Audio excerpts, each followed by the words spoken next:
আসসালামু আলাইকুম viewers, welcome to mother cooking channel. আজকে আমি আপনাদেরকে রান্না করে দেখাবো মটরশুঁটি দিয়ে চিকেন ভুনা করার পদ্ধতি। মটরশুঁটি দিয়ে চিকেন ভুনা করার জন্য এখানে আমি প্রায় 500 গ্রামের মতো চিকেন নিয়ে নিয়েছি। আর এই চিকেন পিসগুলোকে আমি অনেক ছোট ছোট করে নিয়েছি। এই চিকেন পিসগুলোকে আমি খুবই ভালোভাবে ধুয়ে নিয়েছিলাম। নিয়েছি মটরশুঁটি 1 কাপ, পেঁয়াজ কুচি 1 কাপ, টমেটো কুচি 1/2 কাপ, কাঁচা মরিচ 3টি। আর এই 3টি কাঁচা মরিচকে আমি মাছ বরাবর কেটে নিয়েছি। তেজপাতা 3টি, লং 5টি, দারচিনি 4টি টুকরা, কালো এলাচ 1টি, সাদা এলাচ 3টি। আর এই এলাচগুলোকে আমি একটু ফাটিয়ে নিয়েছি।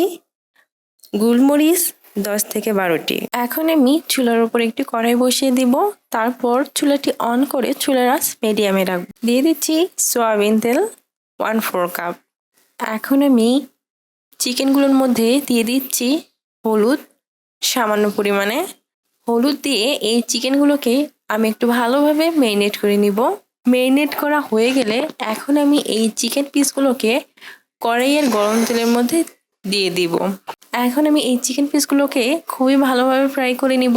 ফ্রাই করার এক পর্যায়ে আপনারা দেখতে পাচ্ছেন এই সময় চিকেনগুলো কিন্তু খুবই ভালোভাবে কুক হয়ে গেছে এবং চিকেনগুলোর মধ্যে অনেকটা লাল কালার চলে এসেছে। এখন আমি এই চিকেন পিসগুলোকে উঠিয়ে নিব। এখন আমি দিয়ে দিব কালো এলাচ 1টি, সাদা এলাচ 3টি। আর এই এলাচগুলোকে আমি একটু ফাটিয়ে নিয়েছি। দারচিনি 4টি টুকরা, লং 5টি, গোলমরিচ 10 থেকে 12টি, তেজপাতা 3টি। এখন আমি এই সব উপকরণসমূহকে খুবই ভালোভাবে ফ্রাই করে নিব। আর এই সময় কিন্তু চুলার আঁচ মিডিয়াম লো করে দিতে হবে। এতে করে কিন্তু মশলাগুলো খুবই ভালোভাবে ফ্রাই হবে এবং মশলাগুলো পুড়ে যাওয়ার সম্ভাবনা থাকবে না।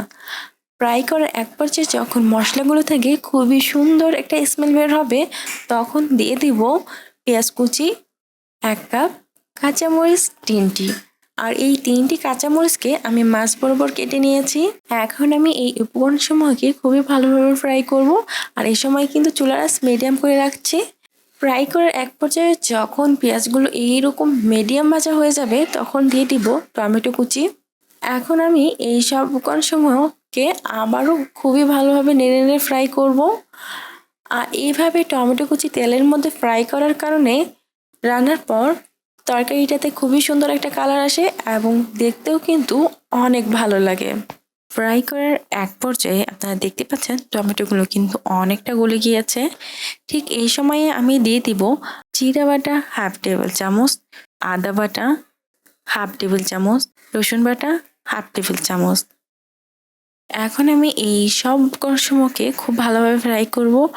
আর এই সব উপকরণসমূহকে আমি ঠিক ততক্ষণ পর্যন্ত ফ্রাই করব যতক্ষণ না পর্যন্ত আদা ও রসুনের কাঁচা গন্ধ চলে যায়। আমি প্রায় লো আঁচে 2 মিনিটের মতো সময় এগুলোকে ফ্রাই করে নিয়েছি। এই সময় কিন্তু আদা ও রসুনের কাঁচা গন্ধ প্রায় চলে গিয়েছে। এখন আমি দিয়ে দিব হলুদের গুঁড়া 2 চা চামচ, মরিচের গুঁড়া 2 চা চামচ, লবণ পরিমাণ মতো। এখন আমি একটা চামচ দিয়ে এই সব উপকরণসমূহকে খুবই ভালোভাবে নেড়ে দিব। দিয়ে দিব পানি 1/2 কাপ। এখন আমি এই পানির মধ্যে এই মশলাগুলোকে খুবই ভালোভাবে কষিয়ে নেব। কষানোর এক পর্যায়ে যখন এই মশলাগুলোর উপর এভাবে তেল ভেসে উঠবে, তখন দিয়ে দিব আগে থেকে ফ্রাই করে রাখা চিকেন পিসগুলো। এখন আমি এই চিকেন পিসগুলোকে এই মশলাগুলোর মধ্যে খুবই ভালোভাবে কষিয়ে নিব। আমি প্রায় 3 থেকে 4 মিনিটের মতো সময় মিডিয়াম আঁচে এই চিকেন পিসগুলোকে কষিয়ে নিয়েছি। দিয়ে দিচ্ছি মটরশুঁটি 1 কাপ। এখন আমি এই চিকেনের সাথে মটরশুঁটিগুলোকে খুবই ভালোভাবে কষিয়ে নিব। আমি প্রায় 5 মিনিটের মতো সময় এই চিকেন পিসগুলোর সাথে মটরশুঁটিগুলোকে খুবই ভালোভাবে কষিয়ে নিয়েছি। এখন আমি দিয়ে দিব পানি 2 কাপ।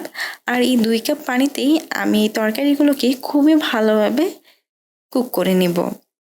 পানি দিয়ে আমি তরকারিগুলোকে খুবই ভালোভাবে নাড়িয়ে দিচ্ছি। এখন আমি ঢাকনা লাগিয়ে দিব। এই সময় চুলার আঁচটা মিডিয়াম হাই করে রাখবো।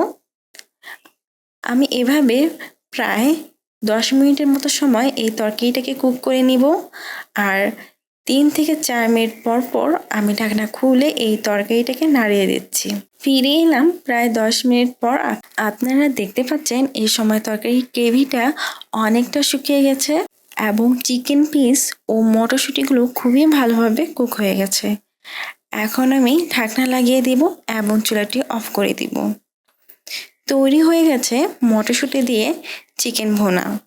প্রিয় দর্শক, এই ছিল আমাদের আজকের রেসিপি। মাদার কুকিং চ্যানেলের আরও এক্সাইটিং রেসিপি নিয়ে আপনাদের সামনে আবারও উপস্থিত হব।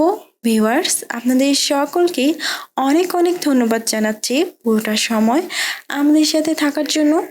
আমি উইশ করব আপনারা সবাই ভালো থাকবেন, সুস্থ থাকবেন এবং মাদার কুকিং চ্যানেলের সাথে থাকবেন। এই চ্যানেলে নতুন হয়ে থাকলে চ্যানেলটি সাবস্ক্রাইব করুন এবং ভালো লাগলে লাইক, কমেন্ট ও শেয়ার করুন। ধন্যবাদ।